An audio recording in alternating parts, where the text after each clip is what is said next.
नमस्कार, RNA news देख रहे सभी दर्शकों का प्रभात समाचार में स्वागत है। पेश है अब तक के मुख्य समाचार। कोरोना काल के अंत का शुभारंभ। हेल्थ वर्कर्स, 50 साल के ज्यादा बुजुर्गों समेत 70 लाख लोगों को लगेगी वैक्सीन। किसानों के हित की रक्षा करने में अपनी असफलता छिपाने को बौखलाहट में केजरीवाल बोल रहे हैं बेतुकी बोली। भारतीय दुनिया में सबसे ज्यादा डेटा इस्तेमाल करते हैं, पर इसका लाभ भारत की जगह विदेशी कंपनियों को मिलता है। भारत ऑस्ट्रेलिया की द्विपक्षीय सीरीज कभी क्लीन स्वीप नहीं हुई। और अब खबरें विस्तार से। 17 नवंबर 2019 को चीन में पहला कोरोना मरीज मिला था। 381 दिन बाद ब्रिटेन आम लोगों को टीका लगाने की मंजूरी देने वाला दुनिया का पहला देश बना। ब्रिटेन में 224 साल बाद किसी महामारी का टीका पहले लगेगा।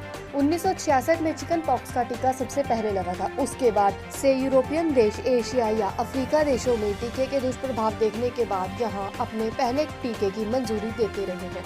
दुनिया में कोरोना वायरस आने के बाद 1 साल बाद उसके खात्मे की दवाई भी आ गई है। ब्रिटेन ने बुधवार को अमेरिकी कंपनी फाइजर और जर्मन कंपनी बायोटेक की संयुक्त कोरोना वैक्सीन के आपात इस्तेमाल की मंजूरी दे दी है।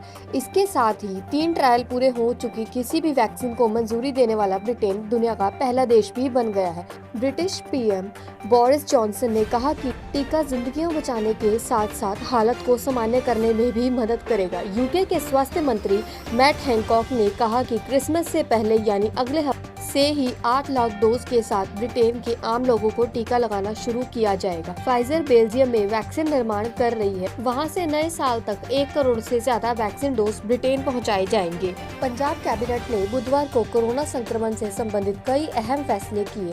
सूबे में 70 लाख लोगों को वैक्सीन दिलवाने की मंजूरी भी दी गई है। सरकार के मुताबिक पहले फेज में 1.25 लाख सरकारी और प्राइवेट सेक्टर के हेल्थ वर्कर्स को वैक्सीन लगाई जाएगी। खुद सीएम कैप्टन अमरिंदर सिंह पहला टीका लगवाएंगे। एक अन्य फैसले में सरकारी और शैक्षिक क्षेत्रों की बसों को 31 दिसंबर तक मोटर व्हीकल्स टैक्स में 100% छूट देने व ट्रांसपोर्टर्स के लिए माफी योजना 31 मार्च 2021 तक बढ़ाने को भी मंजूरी दी है। पंजाब सरकार का यह दोनों फैसले सीधी तौर पर आम लोगों से जुड़े हुए हैं। फैसले से सूबे में 50,000 से अधिक बस ऑपरेटर्स को फायदा हुआ। मंत्रिमंडल ने मोटर व्हीकल टैक्स से छूट देने के लिए जून में जारी नोटिफिकेशन को 31 दिसंबर तक कर दिया है। सीएम कैप्टन अमरिंदर सिंह ने किसानी मुद्दे पर दिल्ली के मुख्यमंत्री द्वारा उन पर किए गए हमले का तीखा जवाब देते हुए कहा कि केजरीवाल किसानी भाईचारे के हितों की रक्षा करने में अपनी असफलता को छिपाने के लिए बौखलाहट में आकर शर्मनाक दर्जे की राजनीति करता हुआ बेतुकी दोहरी बोली बोल रहे हैं। कैप्टन ने पूछा कि आप पंजाब की तरह अपने राज्यों के विधानसभा में कानून पास करके केंद्र के खिलाफ स्टैंड क्यों नहीं लेते। मुख्यमंत्री ने केजरीवाल के उस दावे को सिरे से रद्द किया कि राज्य केंद्रीय कानूनों के खिलाफ बेबस है। कैप्टन ने पूछा कि उनसे कम केंद्रीय कानूनों के बुरे प्रभावों को कुछ हद तक बेअसर करने के लिए राज्य की विधानसभा के कोई कानून लगाने की कोशिश क्यों नहीं है। कैप्टन ने कहा कि अपने नेताओं को किसानों की हालत की अपेक्षा केंद्र के गुस्से की चिंता अधिक सता रही है। भारतीय दुनिया में इंटरनेट डेटा के सबसे बड़े उपभोक्ता हैं, लेकिन हमारे डेटा का इस्तेमाल मुख्य लाभ अमेरिका, यूरोपियन और चीनी मीडिया प्लेटफॉर्म को ज्यादा मिलता है। एशिया सेंटर रिपोर्ट का यह दावा किया गया है। इसके मुताबिक 2019 में हर भारतीय हर महीने औसत 12 GB डाटा का उपभोक्ता करते थे।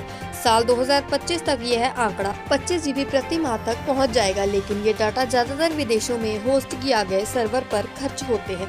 रिपोर्ट्स के अनुसार भारतीय द्वारा किए जाने वाले डाटा खपत का बहुत कम हिस्सा भारत उत्पादन या सर्विस में जाता है। इससे जो वैल्यू निकलती है वह अमेरिकन, यूरोपियन और चीनी मीडिया प्लेटफॉर्म के हिस्से में जाती है। इतने बड़े इंटरनेट मार्केट के पोटेंशियल को न भुना पाने पर हमारी विफलता को दर्शाता है। टीम इंडिया ने तीसरे वनडे में ऑस्ट्रेलिया को 13 रनों से हराया। भारत ने 302/5 का स्कोर बनाया। ऑस्ट्रेलिया 49.3 ओवर में 289 पर आउट हो गया। मेजबान ने 3 मैचों की सीरीज 2-1 से अपने नाम की। अब दोनों के बीच 3 मैचों में T20 सीरीज 4 दिसंबर से शुरू हो। दोनों टीमों के बीच 36 साल से द्विपक्षीय सीरीज में कभी क्लीन स्वीप नहीं हुआ। ऑस्ट्रेलिया की ओर से कप्तान एरोज फिंच 3 मैच की सीरीज से कभी मैच में 50 से ज्यादा रन बनाने वाले ऑस्ट्रेलिया के पहले और ओवरऑल चौथे कैप्टन बने। Man of the match Hardik Pandya ने अपना हाईएस्ट स्कोर बनाया। उन्होंने जडेजा के साथ छठे विकेट के लिए 150 रन जोड़े। ये थे अब तक के मुख्य समाचार। ताज़ा अपडेट्स के लिए बने रहे आरएनए टीवी के साथ। धन्यवाद।